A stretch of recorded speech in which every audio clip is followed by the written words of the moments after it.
It's taken 153 years to get the clarity of royal assent, 154 years today to see that it's truly happening. So we waited 154 years to correct this history, and this is just the beginning of change.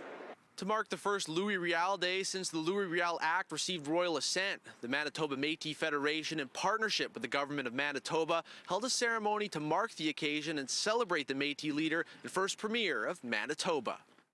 The day started with a ceremony at the Manitoba Legislature, where Premier Wab Kinew and Manitoba Métis Federation President David Chartrand unveiled an updated plaque below Louis Riel's portrait that has been on the walls of the Legislature building for many years, but now designates Riel as Premier.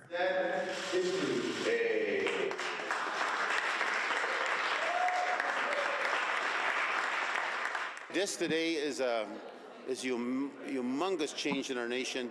It'll resonate all the way to the north into the west, and it'll be a proud day for all the Red River Métis. Kinew was also touched by the unveiling, saying Riel's story will always live in the heart of Manitoba. Riel's story is not over.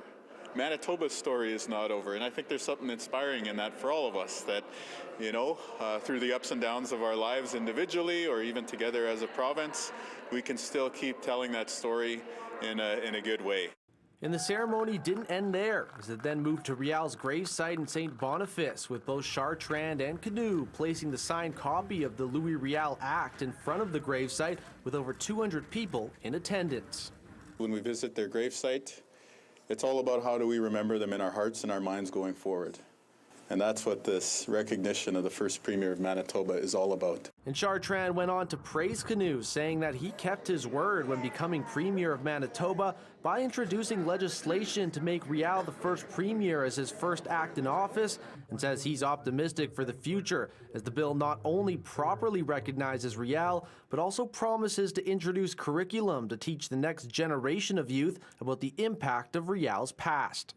There's a condition also for continuation of curriculum to be created and evolving in our school system, because racism and prejudice against our people has been on too damn long, too hard on us.